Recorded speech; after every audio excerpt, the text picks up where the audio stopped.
Hello everyone, welcome to the next chapter. Have you solved your product STPD?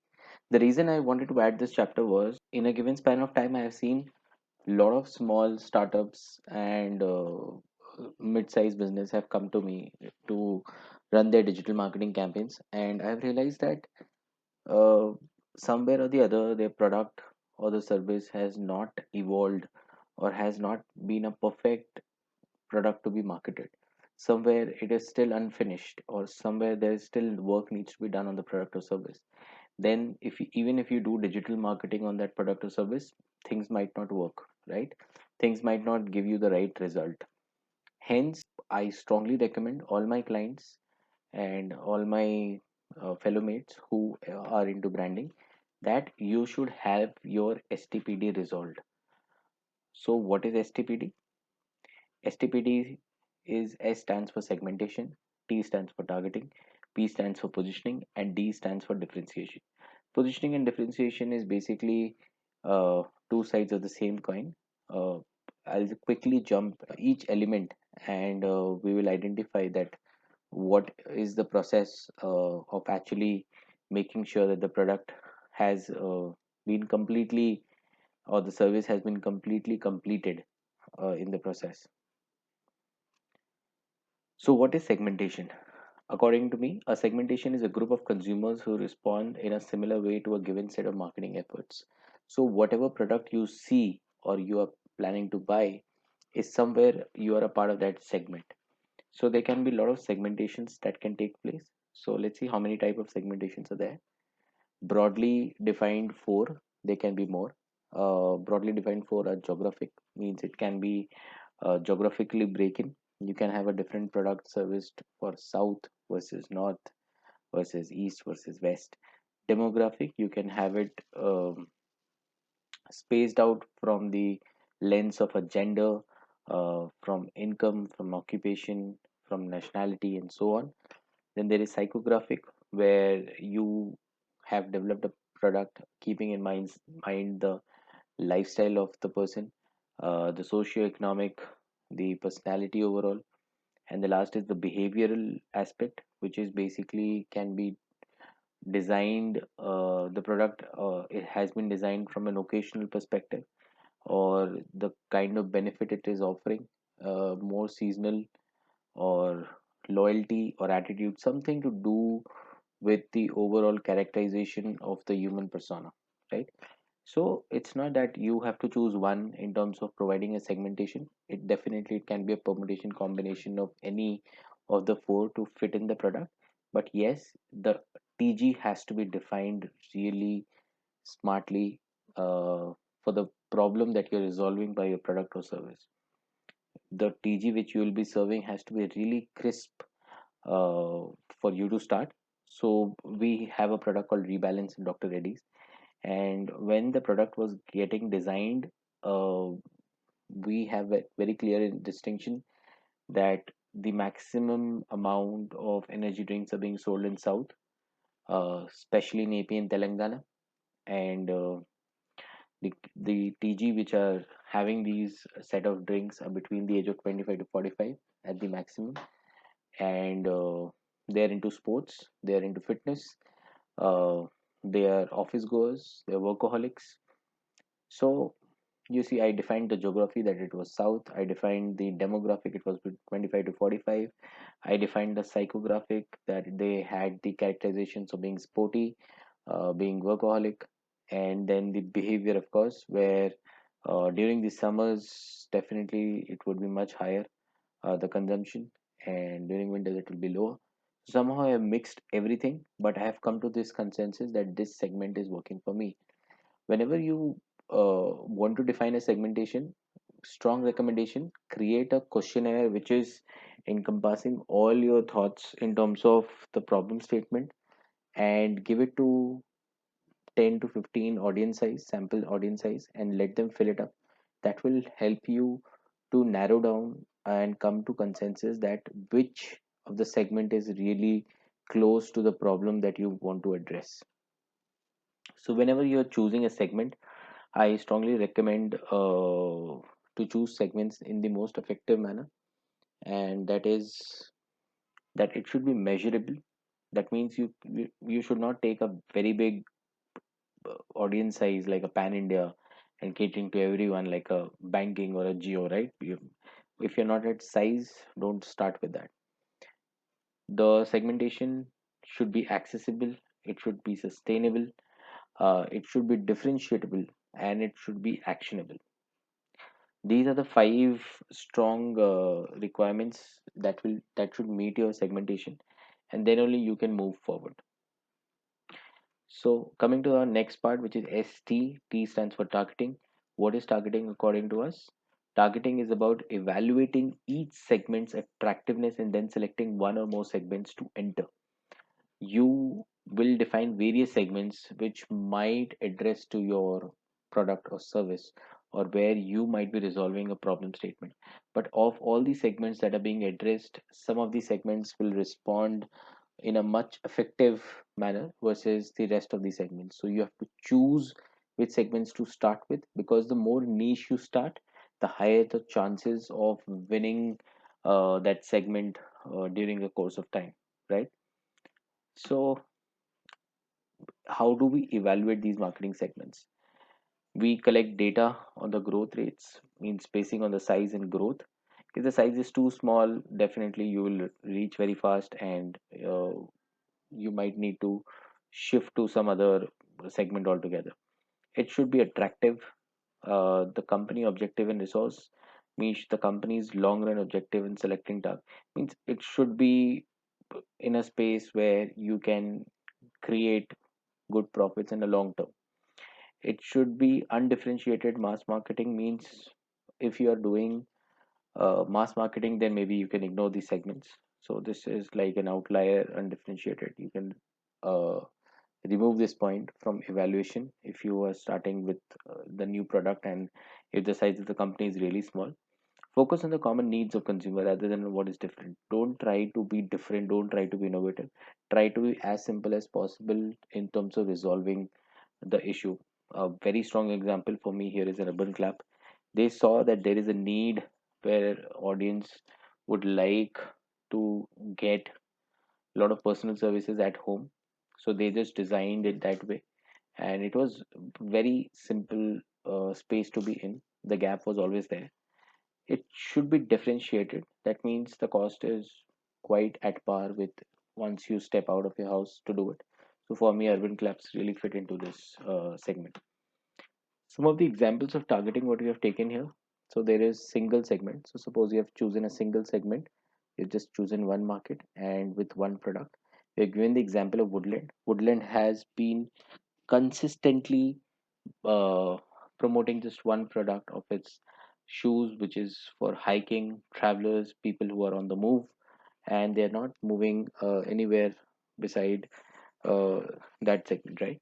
Then there is selective specialization where you might choose two, three markets with different products addressing all the segments. And McDonald's have been in that space where there's a happy meal for kids, where there's an economical meal for economical audience, and then there is a big fat meals for the rest of the audience. Then there is product specialization. We have mentioned Bajaj because Bajaj has been extending in the same product to different markets consistently with Bajaj Pulsar and Bajaj Scooter. So they have been in that space of two wheelers and they have just extended that market, right? Then market specialization. You've been in just one market, but you're bringing different products for the same segment of market. It can be with a variance of price, with a variance of design, with the variance of taste. It can be with the variance of a lot of things. Full market coverage is very difficult, and very few companies get at that stage where they can do such kind of a marketing. And here I have given an example of Coke, which is almost addressing with the same message to all the set of audience, right from a kid to a 50-year-old, is listening to the same message and consuming Coke. So this is the way your segmentation and targeting uh, plays a role play, and you reach a stage where your market has been defined and your product has been designed. Up after targeting, we come to the most important part, that you need to position and differentiate. A lot of people ask that why is the positioning required when you have identified the market in a segment. A positioning is required because positioning helps you to create a statement which will address to your segment of audience. You can't go to them without any content, without any messaging, without any communication. So all these elements are really highly required to position yourself in that segment uh, to the target audience with a very crisp uh, writing, right? So hence you will see a lot of big brands have the taglines like Bajaj has Hamara Bajaj. So let's move forward. What is positioning? A product's position is the way the product is defined by consumers or important attributes. The place the product occupies in consumers' minds relative to competitors' product based on perception, impression, and feeling. And I think this is the most important piece to be resolved in your STPD before you come to any conclusion. Uh, Before you come to any conclusion that your product is ready and you're ready to market. Maybe your product is ready, maybe it looks beautiful, maybe you have a great name, maybe you have a great story, but the positioning will create the differentiation. The positioning will set it apart from its competitor. The positioning is not what you are trying to define. Positioning is what the consumer will feel after looking at your product. So, yes, your step one is identify a set of differentiating competitive advantages. There might be a lot of differentiating advantages. You need to do the choosing of which competitive advantage is actually doing the rounds. The differentiating factors for a product can be lot with lot of variation. It can be a product differentiation, it can be a service differentiation, it can be a channel differentiation, it can be people differentiation, or it can be image. I have given just five, there can be more, but i I really want to explain this with an example of how positioning and differentiation has a lot of impact on the brand and on the sales eventually. So this is the positioning statement. So when you create a positioning statement, this is the way all the brands create. I've just given you an example of Apple here. Apple has defined the target, individuals who want the best personal computer, the brand Apple. They defined the category, the leader of technology industry, the point of differentiation, the innovative product, the end benefit, enjoy seamless experience across all Apple devices. With breakthrough services, the reason to believe RTB, Apple takes an innovative approach to business best practice considering the impact our product have on customers and the planet. Very simple, but this is the way you need to define your positioning statement. Once this statement is defined, it's very easy to come to a point where you can have a tagline with just maybe two letters or three letters. Let's take another example. Coming to the tonality, once your positioning is defined. So I have taken example of two scooties here. One is Activa and one is Suzuki Axis. Activa has been really long in the market, and Suzuki Axis 125 has been there, newly launched 4 5 years back, and Suzuki is directly trying to compete with Activa because both are having a similar set of product features, benefits, and so on. So, how do they both place themselves? Activa plays on the element of trust because it is the oldest, and people really trust the scooty coming out of Activa, and uh, they are playing on the element. Hence, the tagline is coming: solid trust, solid power, solid body. This is their uh, this is their brand note that is eventually crafted out of the research that Activa is standing for trust. In a similar fashion, Suzuki has come with the tagline "Kam Pita Hai." So let's see how they both come to these consensus that this should be their tagline and how it affected. So getting into the depth of Suzuki Access, they saw from an insighting that they had the price benefit, they offered better EMIs, they were covering the bad rose aspect, the looks and sturdiness were really good, the speed was there, the saving was there. So they had these benefits that was there. You remember in the positioning I defined that a lot of benefits will be there. Now you need to choose. So what did Suzuki choose?